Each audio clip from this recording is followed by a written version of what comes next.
खाता है और हीरालाल झट से उसे खरीद कर अपने यहाँ फैक्ट्री में लगा लेता है। अगले दिन वो रोटी सब्जी बांटते हैं। फिर शाम होने पर, सुनो मैनेजर साहब, आज का काम तो हो गया। आप शाम को फैक्ट्री की सभी मशीन बंद करके निकलिएगा। मेरे सपनों की रानी कब आएगी तू, आई रुत मस्तानी कब आएगी तू। ये रोटी बनाने की मशीन अभी तक कैसे चल रही है?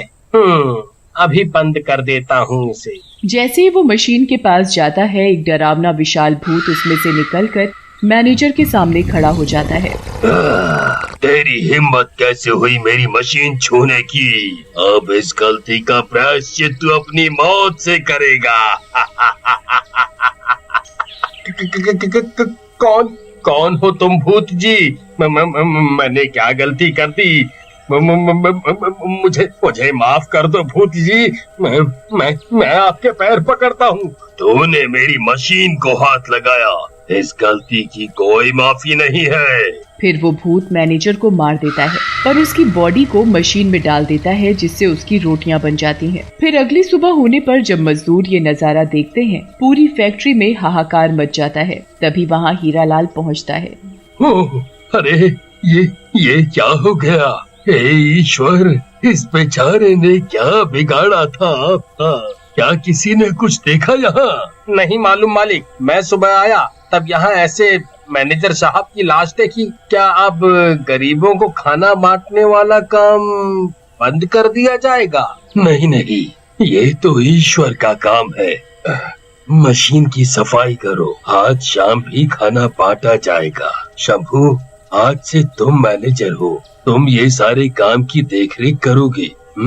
फिर शाम होने पर वो फिर से खाना बनाते हैं और गरीबों में बांट देते हैं। फिर रात होने पर, हे ईश्वर, मैं मैनेजर तो बन गया, पर बहुत डर लग रहा है, कहीं आज कोई मेरी रोटी न बना दे। जैसे ही शंभू फैक्ट्री में पहुंचता है, वो देखता है कि रोटी बनाने की मशीन फिर से चल रही है। अरे ईश्वर, ये मशीन कैसे चल रही है? कौन है भाई? कौन है? अरे कोई है? फिर जैसे ही वो मशीन के पास जाता है, वही डरावना दैत्यकार भूत उसके सामने आ जाता है। उसे देखकर शंभू की सिट्टी पिट्टी गुल हो जाती है। वो वहाँ से भागने की कोशिश करता है, पर वो भूत अपने हाथ को लंबा करके उसे पकड़ लेता है। कहाँ भाग रहा है? मेरा आज का शिकार तो तू ही है। मुझे माफ कर दो भूत जी। अब बन जल्दी से रोटी। फिर वो भूत शंभू को मार देता है और उसे भी मशीन में डालकर रोटियां बना देता है। फिर अगली सुबह होने पर जब फैक्ट्री में कर्मचारी आते हैं, वहाँ शंभू की लाश की रोटियां बनी देखकर हाहाकार मचा देते हैं। भाई, मुझे तो लगता है फैक्ट्री में कौन हत्यारा घूम रहा है, जो इतने दर्दनाक तरीके से सभी मैनेजरन का कत्ल कर रहा है। मुझे तो लगता है इस मशीन में कोई जादुई शक्ति है। जब से ये मशीन यहाँ आई है, तब से ही हत्याएं यहाँ हो रही हैं। हाँ। तभी वहाँ मालिक हीरालाल आ जाता है। हे ईश्वर, ये क्या हो गया? मालिक, मुझे लगता है आपको ये गरीबों में खाना बांटने वाला काम बंद कर देना चाहिए।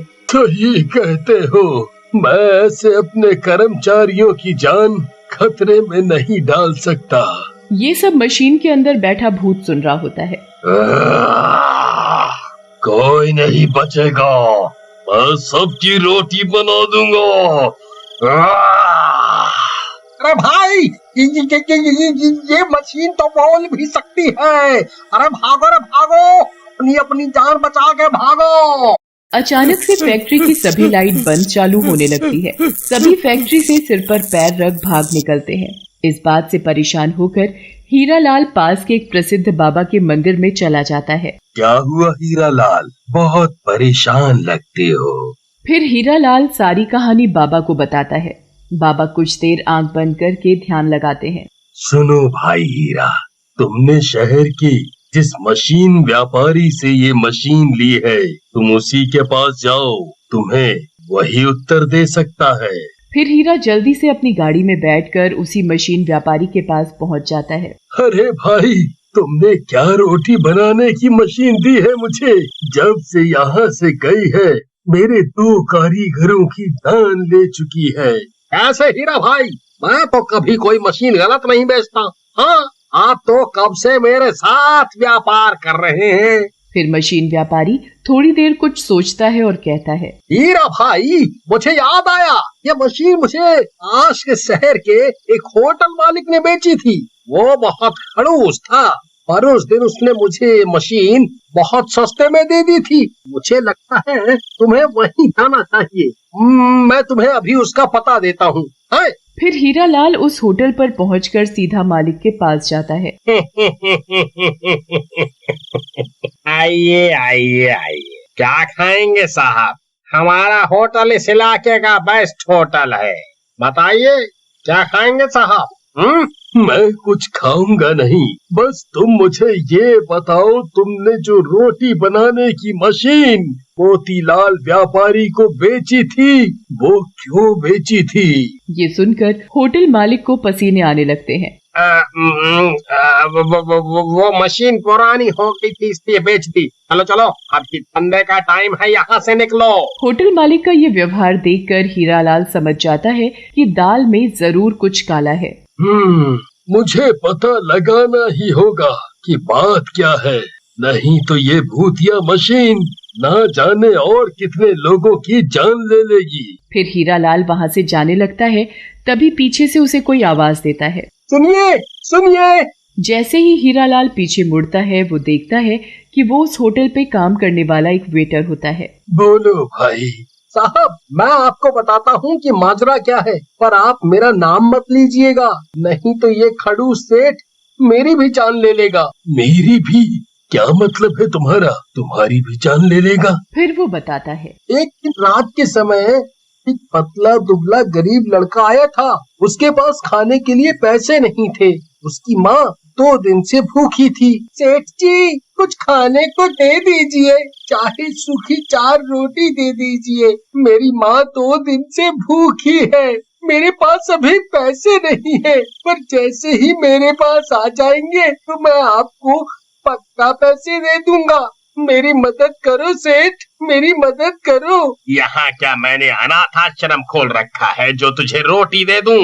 चल भाग यहाँ से भिखारी। हट। वो लड़का वहाँ से नहीं जाता और मिन्नतें करने लगता है। तब इस सेठ ने गुस्से में उसे रसोई के अंदर रखी रोटी बनाने की मशीन में घुसा दिया और वो जल के मर गया। तभी से उसकी आत्मा उस मशीन में समा गई और उसने इस होटल के भी 3 कारीगरों की जान ले ली है। फिर हीरालाल उस लड़के की बूढ़ी माँ के पास जाता है और उसे सब बताता है। बेटा, तू उस जुल्मी सेठ को सजा दिलवा। फिर अगले दिन हीरालाल उस वेटर की मदद से चुपके से वो भूतिया मशीन दोबारा उसी सेठ के होटल की रसोई में रख देता है और नई मशीन वहाँ से हटा देता है। फिर रात होने पर जब होटल बंद हो जाता है, सेठ को रसोई से कुछ आवाजें आती हैं। अरे रे, ये क्या आवाजें हैं? लगता है कोई कारीगर आज रोटी मशीन चालू